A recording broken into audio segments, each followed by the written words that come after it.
Welcome to relationship healing. ஒரு நாள் தெரிஞ்ச ஒருத்தர் ஆக்சிடெண்ட் ஆகி ஹாஸ்பிட்டலில் இருந்தார். நான் அவரை பார்க்குறதுக்காக 2 வீலரில் போயிட்டு இருந்தேன். அப்போ ஒரு கால் வந்துச்சு. சார், எங்ககிட்ட ஒரு பிளான் இருக்குது. நீங்கள் மாதம் 50,000 ரூபாய் கஷ்டப்படாமல் ஈஸியாக சம்பாதிக்கிறதுக்கு இது ஒரு நல்ல பிளான். ப்ராடக்ட்டுக்கு இப்போ தான் அப்ரூவல் கிடச்சிருக்குது.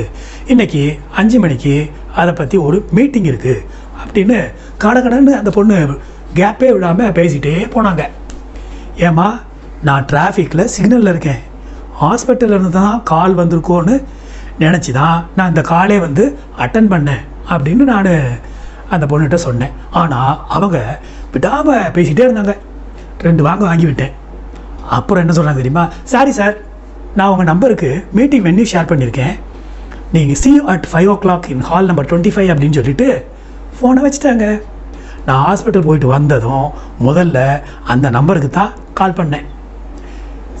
சிக்னலில் இருக்கோம் அப்படின்னு சொல்லியும் விடாமல் அந்த பொண்ணு பேசிக்கிட்டேமோ இருந்தாங்க இல்லையா, அவங்கள 2 திட்டினா தான் எனக்கு வந்து மனசு ஆறும் போல் இருந்தது.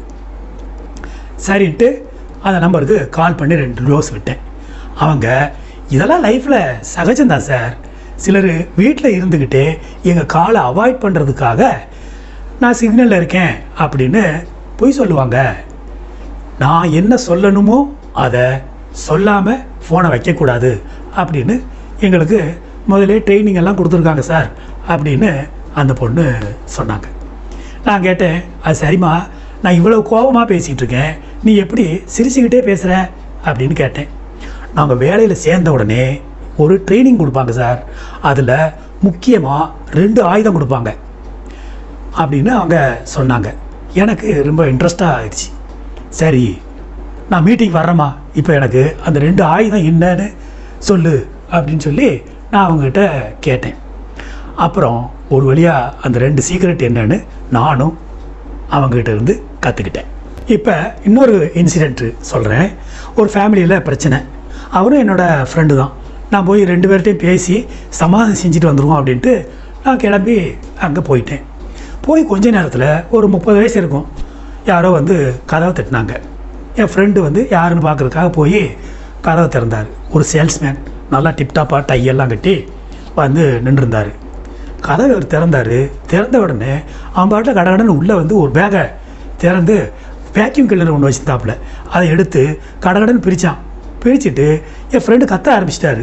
அவனும் கொஞ்சம் கூட யோசிக்கலை, வெயிட் பண்ணலை, எதுவுமே இல்லை. பேகை கடகடன்னு திறந்து ஒரு கூட எறும்பை சாணியை எடுத்து கார்பெட் முழுக்க அப்படி எரிஞ்சு விட்டுட்டான். அவர் பதறி போனார். சார், என் வேக்யூம் கிளீனரு இதை ஒரு சிறு பீஸ் கூட இல்லாமல் இந்த சாணியை க்ளீன் பண்ணு சார், அப்படி க்ளீன் பண்ணலைன்னா அதை நான் சாப்பிட்டு காட்டுறேன் சார் அப்படின்னு சேலஞ்சு பண்ணான். அவர் ஒய்ஃப் அப்போ தான் வந்தாங்க. வந்து, இவ்வளோ சாணியை நீ சும்மா சாப்பிட முடியாதுப்பா, ரொம்ப கஷ்டம், இந்த தொட்டுக்கிறதுக்கு நான் அப்பளம் வர தர்றேன், இல்லைன்னா உனக்கு சாஸ் தர்றேன் அப்படின்னு சொல்லி கேட்டாங்க. இவன், ஏன் மேடம், எங்கள் வேக்யூம் கிளீனர் மேலே உங்களுக்கு நம்பிக்கை இல்லையா அப்படின்னு சிரிச்சுக்கிட்டே கேட்டான். அதெல்லாம் ரைட்டு தான், கரண்ட்டு போய் 1 மணி நேரம் ஆச்சுப்பா அப்படின்னு சொன்னாங்க. வேகமாக அவன் கார்பெட்டை எடுத்துகிட்டு வெளியில் போய் கொட்டிட்டு வெளியில் வச்சான். ஏற்கனவே வீட்டில் வேறு பிரச்சனையாக இருந்ததா எல்லாம் சேர்த்து வச்சு மொத்தமாக அதை அவன் மேலே வச்சு தாளிச்சிட்டாரு என்னோடய ஃப்ரெண்டு. அப்புறம் அவன் சொன்னான், சாரி சார், நான் கீழே வெயிட் பண்ணுறேன், கரண்ட் இப்போ வந்துடும் சார், வந்த உடனே நான் திரும்ப வர்றேன், இந்த வேக்யூம் கிளீனர் இங்கேயே இருக்கட்டும் அப்படின்னு சொல்லிவிட்டு அவன் கீழே போயிட்டான். கீழே போய் அவன்கிட்ட பேச்சு கொடுத்து பார்த்தேன். எப்படிப்பா இவ்வளவு, அவர் என் ஃப்ரெண்டு இவ்வளோ கத்துறாரு, நீ எப்படி சிரிச்சுக்கிட்டே இருக்க அப்படின்ட்டு அவன்கிட்ட கேட்டேன். அவன், இப்படி கத்துன எத்தனையோ பேர் இப்போ என்னோடய ரிப்பீட்டட் கஸ்டமர் சார் இருக்காங்க சார், இதெல்லாம் பார்த்தா நான் தொழில் பண்ணவோ ஏன் வாழவே முடியாது சார் அப்படின்னு சொன்னான். சரிப்பா, இந்த சின்ன வயசுலேயே நீ எப்படி இவ்வளவு மெச்சூர்டாக பேசுகிற அப்படின்னு நான் அவன்கிட்ட கேட்டேன். அவன் சொன்ன பதிலுக்கு எனக்கு ஆச்சரியமாக இருந்தது. அவன் சொன்னான், எங்களுக்கு ட்ரைனிங் கொடுக்கும்போதே 2 ஆயுதம் பற்றி முக்கியமாக சொல்லி கொடுப்பாங்க சார், அந்த 2 மட்டும் ஃபாலோ பண்ணோம் அப்படின்னா இதெல்லாம் ஒன்றும் இல்லை சார் அப்படின்னு சொன்னாப்புல. அந்த மீட்டிங் கூப்பிட்டு அந்த பொண்ணு சொன்ன மாதிரி இந்த 2 பாயிண்ட்டே அது கூட சேர்த்து இப்போ எனக்கு வாழ்க்கைக்கு தேவையான 4 பாயிண்ட்டை நான் வந்து கற்றுக்கிட்டேன். நோட்டில் எழுதி பத்திரமா வச்சுக்கிட்டேன். இனிமேல் எந்த பிரச்சனை வந்தாலும் சமாளிச்சிடலாம் அப்படின்னு ஒரு புது தெம்பு எனக்கு வந்தது. இன்னொரு நாள் இன்னொரு ஃப்ரெண்டு வீட்டுக்கு போயிருந்தேன். நான் அங்கே போகிறதுக்கு முன்னாடி அங்கேயும் ஏதோ அவங்களுக்குள்ள கொஞ்சம் காரசாரமான சம்பவம் நடந்திருக்கும் போல் எனக்கு தெரிஞ்சது. எனக்கு க்ளோஸ் ஃப்ரெண்டு தான். அப்போ அவர் ஏதோ சொன்னார். அவர் ஒய்ஃபு, ஐயா சாமி நீங்கள் சொன்னதான் சரி, அதுதான் ரைட்டு, அப்படியே செய்யுங்க அப்படின்னு கோபமாக சொன்னாங்க. என் ஃப்ரெண்டு, இவங்க அம்மா எப்படி நல்லா வளர்த்துருக்காங்க பாரு அப்படின்னு சொன்னார். அவங்க ஒய்ஃப் என்னென்னா இன்னும் கோபம் வந்து, இப்போ ஏன் எங்கள் அம்மாவை இழுக்கிறீங்க, காலையிலேருந்து இவ்வளோ சண்டையில் நான் உங்கள் அம்மாவை பற்றி ஏதாவது பேசினேனா அப்படின்னு அவங்க கோபமாக கேட்டாங்க.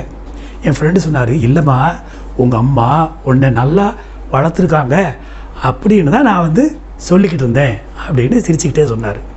அவங்க ஒய்ஃபு, என்னடா இது புது திருப்பமாக இருக்குது அப்படின்னு முழிச்சிட்டு இருக்கும்போதே, ஆமாம் சண்டைனா எல்லோரும் கண்ணா பின்னான்னு கோபம் வந்து ஹஸ்பண்டுன்னு கூட பார்க்காம திட்டுவாங்க. ஆனால் நீ பாரு இப்போ கூட என்ன ஐயா சாமி அப்படின்னு எப்படி மரியாதையாக பேசுகிற அப்படின்னு அவர் சொன்னார். அடுத்த நிமிஷமே அவரோட மனைவி சிரிச்சுக்கிட்டேமோ அந்த வீடே சுமூகமாயிடுச்சு. அது எப்படிப்பா ஒய்ஃப் இவ்வளவு கத்தும்போது நீ எப்படி கூலாக இருக்க அப்படின்னு நான் வந்து அவர்கிட்ட கேட்டேன். அவர் சொன்னார், நம்மகிட்ட 2 ஆயுதம் தான் முக்கியமாக இருக்கணும் கேஜே. வீட்டில் ஒய்ஃபோட என்ன பிரச்சனை வந்தாலும் அதெல்லாம் ஈஸியாக சமாளிச்சிடலாம் அப்படின்னு ஒரு ரகசியத்தை எனக்கு சொன்னார். இந்த 2 ஆயுதம் மட்டும் இருந்தால் ஹஸ்பண்ட் அண்ட் ஒய்ஃபு யாருக்கு கோபம் வந்தாலும் அடுத்தவங்களை அது கொஞ்சம் கூட பாதிக்காது அப்படின்னு சொல்லி ஃபுல்லாக எக்ஸ்பிளைன் பண்ணி எனக்கு சொன்னார். ஏற்கனவே நான் 4 பாயிண்ட் கற்றுருக்கேன்னா அது கூட இதையும் சேர்த்து 2 பாயிண்ட்டாக படிச்சுக்கணும்னு நினச்சேன். ஆனால் இது வந்து கொஞ்சம் வித்தியாசமாக இருந்தது. சமாளிக்க எந்த பேச்சு திறமையும் வேண்டியதில்லை. கேட்க கொஞ்சம் ஒரு மாதிரியாக இருந்தாலும் எனக்கு அந்த டீலிங் கொஞ்சம் பிடிச்சிருந்தது. எனக்கு இந்த 2 விஷயத்தை யூஸ் பண்ணி பார்க்கணும் அப்படின்னு இருந்தது. கேஜே சாப்பிட்றீங்களா அப்படின்னு என் ஃப்ரெண்டு கேட்டார். ஓகேன்னு உட்காந்துட்டோம். ஆளுக்கு 2 இட்லி தான் வச்சாங்க. சாப்பிட்ட பிறகு இன்னொன்று எடுத்துகிட்டு வரணுமா அப்படின்னு அவங்க ஒய்ஃபு கேட்டாங்க. மாவு தீந்துருச்சு போல் தெரிஞ்சது. அதை சமாளிக்கிறதுக்கு என் ஃப்ரெண்டு, இதுக்கு மேலே மனுஷன் சாப்பிடுவானா, நீ வேணால் சாருக்கு வைமா அப்படின்னு அவர் சொன்னார். நான் சிரிச்சுக்கிட்டே எழுந்து போயிட்டேன். கோபம் வரலையான்னு கேட்குறீங்களா? நானும் அந்த 2 ஆயுதத்தை யூஸ் பண்ண பழகிட்டேங்க. ஆமாம், இப்போ எனக்கு கோபமே வர்றதில்லை அந்த 2 பாயிண்ட் பார்த்ததுக்கப்புறம். சரி, இதுக்கு மேலே உங்களுக்கு சஸ்பென்ஸ் வேணாம், அது என்னன்னு உங்களுக்கு தெரியணும், அவ்வளோதானே. இப்போ சொல்லிடுறேன். இப்போ தான் ரொம்ப கவனமாக கேட்கணும். இது ஹஸ்பண்ட் ஒய்ஃபு ப்ராப்ளம் இல்லாமல் இருக்கிறதுக்கு நாம் கற்றுக்கொண்டிருக்கும் 7வது கலை. மீதி 6ஐயும் படிச்சுட்டு வர்றவங்களுக்கு மட்டும்தான் இந்த 7th ஆர்ட். இதை வந்து நான் சொல்லிக் கொடுக்க போகிறேன். மற்றவங்கெல்லாம் இப்போவே இதை வீடியோவை ஆஃப் பண்ணிவிட்டு போயிடலாம். நம்மகிட்ட இருக்க வேண்டிய 2 ஆயுதம் என்னன்னு நான் சொல்கிறத விட இதை ஏற்கனவே ஒருத்தர் சொல்லியிருக்கிறார்.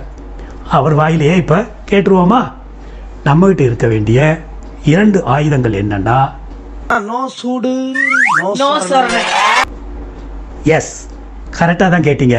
கரெக்ட். அதுதான் கணவன் மனைவிக்குள் இருக்க வேண்டியது. நோ சூடு நோ சொரணை. பொதுவாக வெக்கம், மானம், சூடு, சொரணை எல்லாம் எல்லாருக்கும் இருக்கணும், உண்மைதான். ஆனால் நான் சொல்கிறது ஹஸ்பண்ட் அண்ட் ஒய்ஃப்குள்ளே மட்டும்தான் நோ சூடு நோ சொரணை. ஈகோ தான் வாழ்க்கையில் வர்ற நிறைய பிரச்சனைகளுக்கும் காரணம் அப்படின்னு நிறையா பேர் சொல்கிறாங்க. ஈகோன்னா டிரான்ஸ்லேஷன் பார்த்தா ஆணவம், அகங்காரம், தற்பெருமை, சுயநலம் அப்படின்னு லிஸ்ட் போய்கிட்டே இருக்குது. ஈகோவை எப்படி விரட்டணுங்கிறதுக்கு யோகா, மெடிடேஷனில் ஆரம்பித்து லட்சக்கணக்கான ட்ரைனிங்ஸ் உலகம் முழுக்க நடந்துக்கிட்டு தான் இருக்குது. ஆனால் நான் சொன்ன இந்த 2 ஆயுதத்தை மட்டும் யூஸ் பண்ணால் ஈகோவுக்கு அங்கே இடமே கிடையாது. எனவே கணவன் மனைவிக்குள் ஒரு பிரச்சனை இல்லாத வாழ்க்கைக்கு மிகவும் முக்கியமான 7வது கலை என்னன்னு சொல்லுங்கள். உங்கள்கிட்ட இருக்க வேண்டிய 2 ஆயுதங்கள் என்ன? 1 2 நோ சூடு நோ சொரணை. அது இப்போ நீங்கள் ரெடி ஆகிட்டீங்க. ஹலோ, நான் சீரியஸாக தான் சொல்கிறேன், ஏதோ ஜோக் அடிக்கிறதுக்காக நிச்சயமாக கிடையாது. அம்மா எவ்வளோ திட்டினாலும் வலிக்குதா நமக்கு? லாஸ்ட் இயரு எங்கள் ரிலேட்டிவில் ஒரு அம்மா 80 வயசில் இறந்து போயிட்டாங்க. அவங்க பொண்ணு வந்து ஒரு டாக்டர். இப்போ என்னை உரிமையோடு திட்டுறதுக்கோ என் மேலே உரிமையோட கோவப்படுறதுக்கோ யாருமே இல்லை அப்படின்னு சொல்லி அவங்க அழுதாங்க. நம்ம சம்பாதிக்கிற வேலை பார்க்குற இடத்துல இருக்கிற பாஸு இவங்கெல்லாம் எப்படி நடந்தாலும் எப்படி கோவப்பட்டாலும் நம்ம பொறுத்துட்டு தானே இருக்கோம். ஏன்னா வேலை முக்கியம். டெம்பரரியான அந்த உறவுகளுடன் நாம் சூடு சொரணையெல்லாம் பார்க்காம அட்ஜஸ்ட் பண்ண பழகிக்கிறோம் இல்லையா? கணவனுக்காக எல்லா உறவுகளையும் விட்டு வந்து நம்மோடு வாடும் மனைவி கூட ஏன் அட்ஜஸ்ட் பண்ணி போகக்கூடாது? தன்னுடைய உயிரே கூட கொடுக்கக்கூடிய கணவனுக்காக மனைவி ஏன் அட்ஜஸ்ட் பண்ணி போகக்கூடாது? இதைத்தான் இங்கிலீஷ்காரன் சிம்பிளாக சொல்லிட்டான். All is fair in love and war அப்படின்னு சொல்லிட்டான். அதாவது அன்பான வாழ்க்கை வாழ எந்த லாஜிக்கும் தேவையில்லை.